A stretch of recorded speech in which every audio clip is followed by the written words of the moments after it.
ஓ ஜின்களே, மனிதர்களே, உங்கள் அதிபதியின் பெரும் புகழ்மிக்க எந்த தன்மைகளை நீங்கள் பொய்யெனக் கூறுவீர்கள்? பூமிக்கு சுமையாயிருப்பவர்களே, அதிவிரைவில் நாம் உங்களை விசாரணை செய்வதற்காக ஓய்வாகி விடுவோம்.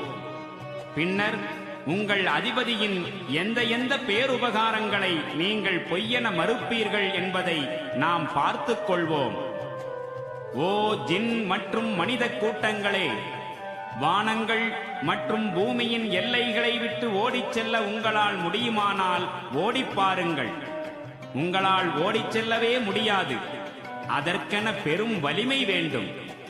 உங்கள் இறைவனின் எந்த வல்லமைகளை நீங்கள் பொய்யெனக் கூறுவீர்கள்? அவ்விதம் நீங்கள் தப்பியோட முயன்றால் உங்கள் மீது தீ ஜுவாலையும் புகையும் ஏவிவிடப்படும். அவற்றை எதிர்த்து